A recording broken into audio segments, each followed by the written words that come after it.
विद्यार्थियों, good morning to all of you. जो सामने देखेंगे उनके लिए good evening to all of you.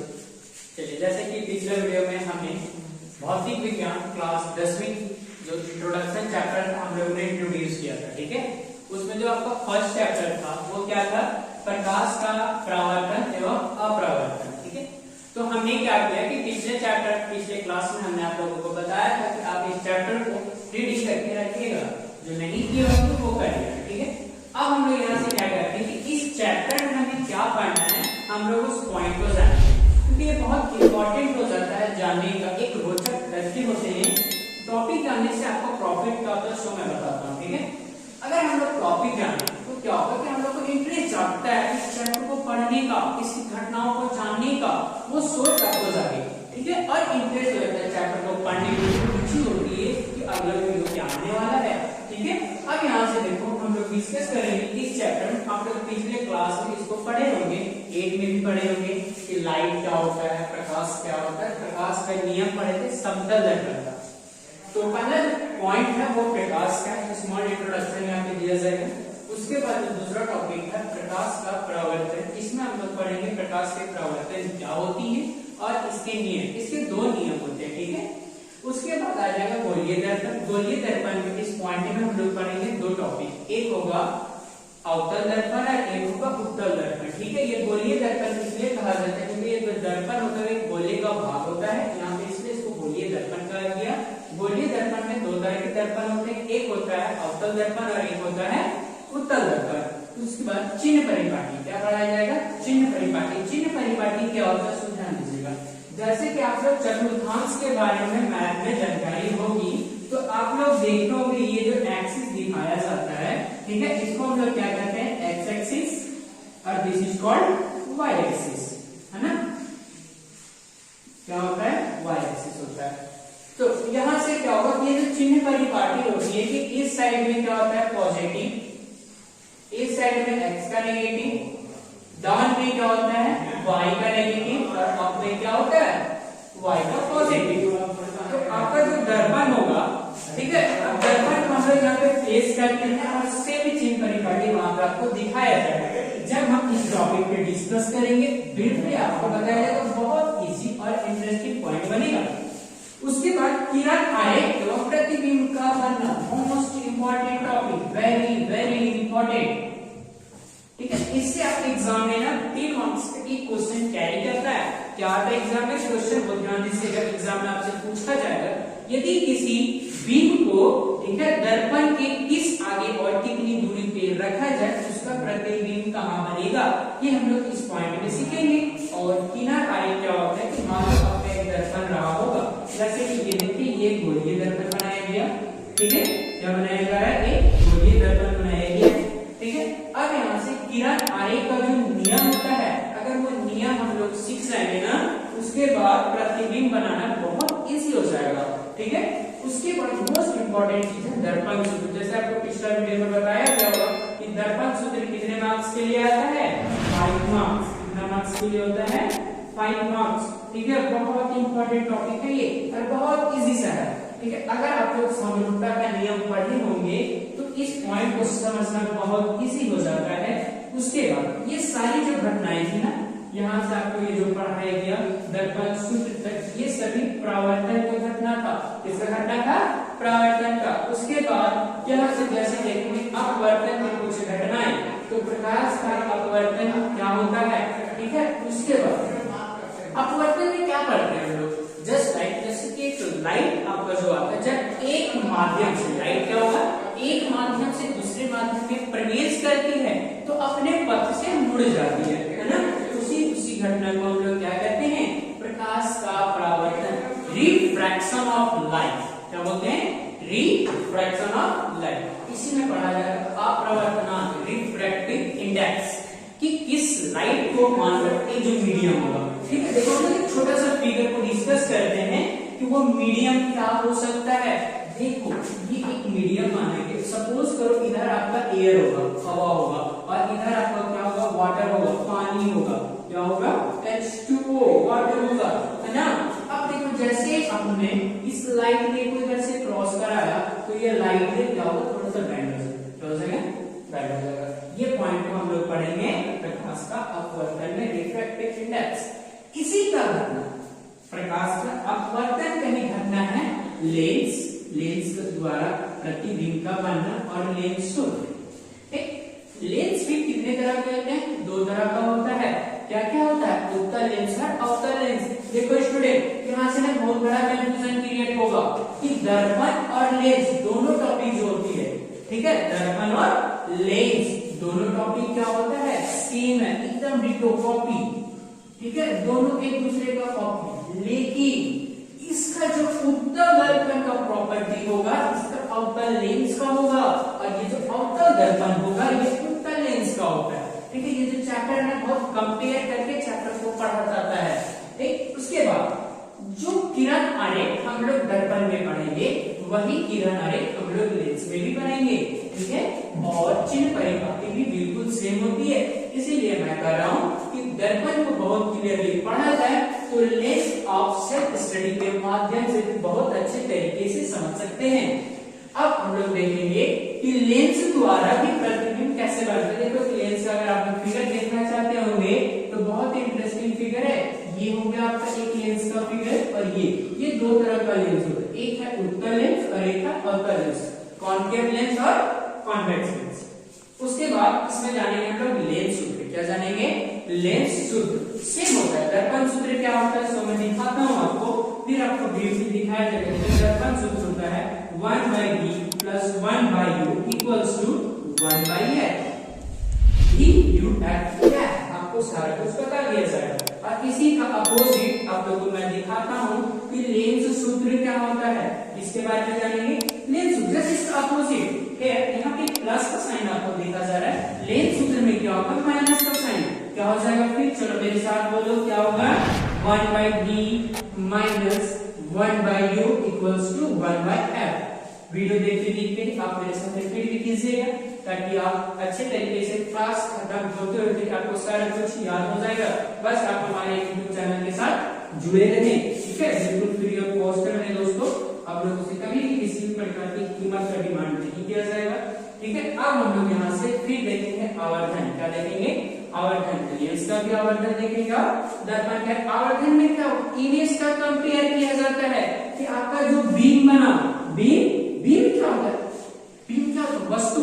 ये एक वस्तु है ना, इसको अगर हम लोग मिरर मान लीजिए, मिरर है और इसके सामने रख दिया जाए, इसका जो बीम बनेगा आपके मिरर में, ठीक है, बीम जो बनेगा मिरर में, उसी को कहते हैं ये वस्तु हो गया। और आपका जो इमेज बनता है, आप लोग फोटो वगैरह खींचते हो तो कहते हैं जस्ट क्लिक माय इमेज, है ना। वो इमेज को हम लोग हिंदी में क्या कहते हैं? प्रतिबिंब कहते हैं। क्या कहते हैं? प्रतिबिंब। ठीक है, अब आवर्धन में क्या होगा? कंपेयर किया जाता है ये बीम का साइज और प्रतिबिंब के साइज के साथ, ठीक है। चलिए अब हम लोग डिस्कस करेंगे, उसके बाद आप लोगों को डिस्कस कराया जाएगा इस चैप्टर से जो अंकगणित के क्वेश्चन यानी मैथ्स रिलेटेड इस सूत्र के साथ, दर्पण सूत्र के साथ और लेंस सूत्र के साथ हम लोग खेलना सीखेंगे। बहुत ही रोचक तत्व सीखेंगे कि आखिर एक इमेज कितनी दूरी पे बनेगा। अगर किसी वस्तु को रखेंगे वो डिस्टेंस हम लोग मेजर करना सीखेंगे। हम लोग आज पहला टॉपिक जो होगा प्रकाश का एक स्मॉल इंट्रोडक्शन देखेंगे और प्रकाश का प्रवर्तन, ये दो टॉपिक आज हम लोग डिस्कस करेंगे, ठीक है। चलिए हम लोग डिस्कस करेंगे प्रकाश, लाइट, ठीक है। आप लोग क्लास 8 में लाइट के बारे में बहुत ब्रीफली पढ़ेंगे। हम लोग इन शॉर्ट यहाँ पे कुछ पॉइंट रिकॉल करेंगे जो एग्जाम में उसके आपके बहुत महत्वपूर्ण पॉइंट होते हैं, ठीक है। तो पहला जो है प्रकाश, लाइट क्या होता है? प्रकाश एक ऊर्जा का स्रोत है। किस चीज का स्रोत है? ऊर्जा, जिसके माध्यम से हम कोई भी वस्तु को देख पाते हैं। देखिए मैं एक वस्तु को देख रहा हूँ, यानी जो लाइट है, अभी जो हम लोग रूम में लाइट जल रही है, वो लाइट हमारी आंखों तक पहुंचा, रिफ्लेक्ट होकर के ये मेरा जो मार्कर दिख रहा है बच्चों, इस मार्कर तक पहुंचता है और यहाँ से ये लाइट वापस हमारी आंखों तक पहुंचती है, जिसके माध्यम से हम इस वस्तु को देख पाते हैं, ठीक है। तो वही हमने पहला पॉइंट में लिखा, प्रकाश एक ऊर्जा का स्रोत है जिसके माध्यम से हम किसी वस्तु को सुस्पष्ट क्या साफ देख पाते हैं।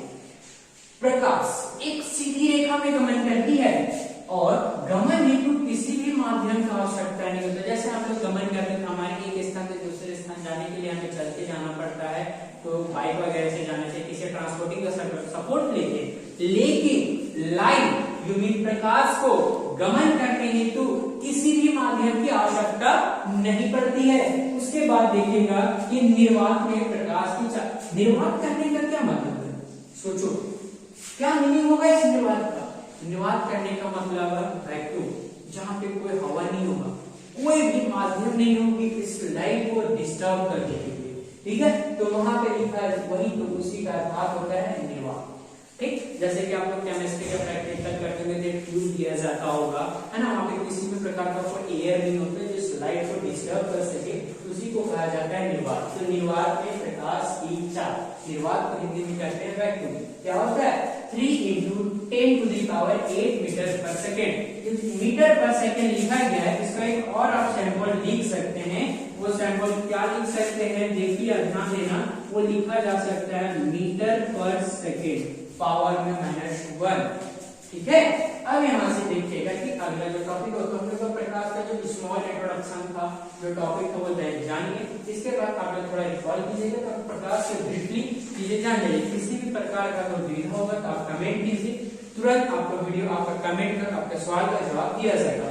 नेक्स्ट टॉपिक था प्रकाश का अपरावर्तन। यहाँ से देखिएगा ना कि ये है ना निर्वात में प्रकाश की चाल, ये बहुत ही इंपॉर्टेंट पॉइंट है एग्जामिनेशन के व्यू से। फिजिक्स में एक मार्क्स का क्वेश्चन ये पूछा जाता है कि बताओ प्रकाश की चाल क्या होगी, आप लोग लिख दीजिएगा। क्या लिखेंगे 3 × 10⁸ मीटर पर सेकेंड, बोलो साथ में बोलिएगा तो रिकॉल होगा मेरे दोस्तों। अगला पॉइंट क्या है सो देखते हैं। अगला पॉइंट है प्रकाश का परावर्तन यानी रिफ्लेक्शन ऑफ लाइट, ठीक है। इसमें हम लोग क्या देखेंगे, हम लोग देखेंगे प्रकाश के परावर्तन का नियम। तो प्रकाश के परावर्तन के दो नियम होते हैं। कितने नियम होते हैं, प्रकाश के परावर्तन के दो नियम। दो नियम क्या होते हैं कि आपतित किरण और परावर्तित किरण तथा आपतन बिंदु पर डाला गया अभिलंब सभी एक ही तल के एक ही बिंदु पे होते हैं। तो ये आपतित किरण क्या होता है, परावर्तित किरण क्या होता है, आपतन बिंदु क्या होता है, इन सारी चीजों को अभी मैं आपको डिटेल्स में बताऊंगा, ठीक है। और उसके बाद जो दूसरा लॉ है वो क्या, ध्यान देना बहुत इंपॉर्टेंट लॉ कि आपतित कोण और परावर्तित कोण दोनों आपस में क्या होते हैं, बराबर होते हैं, ठीक है। चलिए अब हम लोग देखेंगे रिफ्लेक्शन, प्रकाश का परावर्तन का दो नियम क्या होता है। जैसे कि हमने आपको बताया था आपतित किरण, परावर्तित किरण और आपतन बिंदु पर डाला गया अभिलंब तीनों एक ही तल पे होते हैं। जैसे कि आपको मैंने ब्लैक बोर्ड पे लिख के दिखाया, क्या लिखा गया, आपतित किरण, परावर्तित किरण तथा आपतन बिंदु पर डाला गया अभिलंब तीनों एक ही तल पर होते हैं। चलिए हम लोग यहाँ से अब एक एक पॉइंट इस टॉपिक पे क्या क्या ये वर्ड दिया गया है वो देखते हैं। आपतित किरण क्या होता है, ठीक है, यानी जो रे, ठीक है, जो प्रकाश की किरण उस सरफेस पे यानी तल पे आती, तल यानी क्या होगा प्लेन, जहां पे लाइट आपका रिफ्लेक्ट करेगा, परावर्तन करेगा, वो आने वाली किरण, आने वाली प्रकाश की किरण को हम लोग क्या कहते हैं, आपतित किरण। नाम में देखो अ से आना और अ से आपतित, बहुत इजी है ना, आपतित किरण, ठीक है। और फिर परावर्तन के बाद, परावर्तन के बाद क्या होगा, जो परावर्तन के बाद लाइट तो वापस जाएगी, है ना। अब मान लो देखो फ्रेंड, ये लाइट इधर आया, इस सरफेस पे रिफ्लेक्ट किया और ये क्या हो गया, तो ध्यान से देखो, मैं अच्छे से फिगर बना के दिखाता हूं आप लोगों को। ये लाइट इधर से आया, ये लाइट ने ये क्या कहलाएगा, आपतित किरण क्या लाएगा, क्या कहलाएगा, आपतित किरण, है ना। चलो ये देखो, ये एरो जो दिख रहा है, ये देखिएगा, ये जो एरो मैंने दिया, इस एरो को देना बहुत इंपॉर्टेंट है। हाँ, अब यहां से जैसे इस पॉइंट पे आया, ठीक, और यहां से लाइट रे तो वापस जाएगी, क्यों, क्योंकि एक सरफेस है नहीं, ये तल है। अब बताओ कि मान लो लाइट रे हमारी आंखों के अंदर तो नहीं जाएगा, इधर से रिफ्लेक्ट करेगा, उस वस्तु के पास वापस जाएगा, है ना। तो यहां से क्या होगा, इस पॉइंट पे लाइट रे आई और ये रिफ्लेक्ट करा, ठीक है। अब ये परावर्तन किया तो परावर्तन के पश्चात वापस जाने वाली किरण क्या कहलाती है, परावर्तित किरण, क्या कहलाती है, परावर्तित किरण, ठीक है। आपतित किरण को हम लोग कहते हैं रिफ्लेक्टेड, ठीक है, क्या कहते हैं इंसिडेंट, क्या कहते हैं इंसिडेंट, और परावर्तित किरण को कहते हैं रिफ्लेक्टेड, ठीक है। अब यहां से देखिएगा, और ये जो पॉइंट आपको दिख रहा है ना, ये पॉइंट जिसको हमने O से डिनोट करा, उसको हम लोग क्या कहते हैं, आपतन बिंदु कहते हैं, क्या कहते हैं, आपतन बिंदु, क्या कहते हैं, आपतन बिंदु, ठीक है। अब आपतन बिंदु समझ में आ गया, और क्या दिया हुआ है, अभिलंब दिया हुआ है ना, क्या दिया हुआ है, अभिलंब। अभिलंब क्या होता है, किसी भी सरफेस पे सीधा उस पे खड़ा रखना, एकदम 90 डिग्री समकोण, है ना, 90 डिग्री समकोण पे किसी वस्तु को खड़ा रखा जाता है उस सरफेस से, उसी को कहा जाता है अभिलंब। तो अभिलंब हम लोग कहाँ रखेंगे, इस पॉइंट से, ठीक है। अभिलंब को जो डॉटेड से दिखाया जाता है, किससे दिखाया जाता है, डॉटेड से। इसको हम लोग कहते हैं नॉर्मल, क्या कहते हैं, नॉर्मल, ठीक है। हमारे साथ बोलते जाइएगा, आप भी सीख जाइएगा, है ना। अब ये आने वाली ये थी इंसिडेंट, आपकी जो किरण होता है इसको इंग्लिश में लोग कहते हैं इंसिडेंट रे, इसलिए इसका सूचक जो होता है आई होता है, और परावर्तित किरण को कहते हैं रिफ्लेक्टेड रे, इसलिए इसका सूचक स्मॉल आर होता है ना। अब देखिएगा दूसरा पॉइंट क्या होगा, कि आपतन कोण हमेशा परावर्तन कोण के बराबर होता है। कहने का अर्थ कि ये जो एंगल, ये जो आपतित किरण आपका सरफेस पे आए, यानी ये वाला एंगल जो बने यहाँ से यहाँ, ये कहलाता है इंसिडेंट एंगल, आपतित कोण, और ये कहलाएगा परावर्तित कोण। तो ठीक है, अगर अगर आपको कंफ्यूजन क्रिएट होता होगा, ठीक है, कि आपतित कोण कहाँ बनेगा, आपतित कोण की परिभाषा क्या होती है, तो परिभाषा नोट डाउन आप कर सकते हैं कि आपतित किरण तथा अभिलंब, आपतित किरण तथा अभिलंब के बीच बने कोण को, के बीच बने कोण को हम लोग क्या कहते हैं, आपतित कोण कहते हैं, क्या कहते हैं, आपतित कोण, इंसिडेंट एंगल, क्या कहते हैं, इंसिडेंट एंगल। और अभिलंब तथा परावर्तित किरण के बीच बने कोण को हम लोग क्या कहते हैं, परावर्तित किरण रिफ्लेक्टिव एंगल, ठीक है। अब यहाँ से देखिएगा कि ये आपका हो गया प्लेन परावर्तक पृष्ठ, ये जो पृष्ठ दिख रहा है ना, ये जो लाइन खींचा गया है, ये क्या किया गया, पॉलिश किया गया है, क्या किया गया है, पॉलिश किया गया है। इस सरफेस में ये जो ऊपर वाला सरफेस है, ये हो गया आपका परावर्तक पृष्ठ, जहां से लाइट रिफ्लेक्ट करती है। चलिए मैं आपको एक और दिखाता हूँ, ये हो गया प्लेन का। अब मैं आपको दिखाता हूँ गोलीय, जैसे कि मैंने टॉपिक बताया था, हम गोलीय दर्पण के बारे में भी डिस्कस करेंगे, है ना। तो गोलीय दर्पण के बारे में हम देखते हैं, सुंदर सा फिगर इसका भी बनाते हैं। सेम रिफ्लेक्शन जो होगा ना, लॉ ऑफ रिफ्लेक्शन कभी चेंज नहीं होता, ठीक है। यहाँ पे ये रे क्या होगा, इंसिडेंट रे होगा, क्या होगा, इंसिडेंट रे, और ये रे क्या होंगे, रिफ्लेक्टेड रे, ठीक है। मेरे साथ एकदम अभी रिपीट करते चलिएगा, सीख जाइएगा। और ये हो गया इंसिडेंट एंगल, और ये क्या हो जाएगा, रिफ्लेक्टेड एंगल, है ना। अब यहाँ से देखो हम लोगों ने क्या लिखा कि आपतन कोण हमेशा परावर्तन कोण के बराबर होता है, ये हर एक जगह हमेशा आपका मान्य है, यानी इसको हम लोग लिख सकते हैं दैट इज आई, ऊपर में आपको जो हाइफन कॉमा होता है कॉमा, और इसको पढ़ा जाता है दैट इज, क्या पढ़ा जाता है, दैट इज, हिंदी में कहेंगे तो अर्थात, यानी incident angle is equals to reflected angle. आप यूज कर सकते हैं, मोस्ट इंपोर्टेंट टॉपिक। देखिए आपके एग्जाम में क्या क्वेश्चन आता है पता है, आपके एग्जाम में पूछा जाएगा कि परावर्तन का नियम क्या होता है, तो आप लोग लिखिएगा कि परावर्तन का नियम, उससे पहले लिखा जाता है परावर्तन क्या होता है, उसके बाद लिखा जाएगा परावर्तन का नियम। कहते हैं कि परावर्तन जब लाइट रे किसी परावर्तक पृष्ठ पे पड़ती है और परावर्तन के पश्चात उसी माध्यम में वापस लौट जाती है, लाइट के प्रकाश की इस घटना को प्रकाश का परावर्तन कहते हैं। प्रकाश के परावर्तन के दो नियम होते हैं जो निम्नलिखित है, ठीक है। अब यहाँ से लिखने के बाद आप सुंदर सा फिगर बनाइएगा, और फिगर को फिगर से ये कर देना है, ठीक है। अब यहाँ से अगर इन सारे टॉपिक्स में आपको किसी भी प्रकार से कोई भी कंफ्यूजन होता होगा, नए नए वर्ड्स आएंगे, उन वर्ड्स को अगर आप नहीं जानते होंगे तो आप कमेंट्स कीजिएगा और आपको तुरंत इसका सॉल्यूशन मिलेगा। ठीक है। अगला जो टॉपिक होगा उस टॉपिक को हम लोग अगले क्लास में गोलीय दर्पण के बारे में पढ़ेंगे। तब तक के लिए आप सभी को धन्यवाद। ये सारा चीज आप रिकॉल कर लीजिएगा और अपने कॉपी में सुंदर सा नोट्स बना लीजिएगा और याद कीजिएगा, ठीक है। अब किसी भी प्रकार का डाउट हो आप हमारे चैनल के साथ कमेंट कीजिए, आपको तुरंत उसका सॉल्यूशन मिलेगा। धन्यवाद।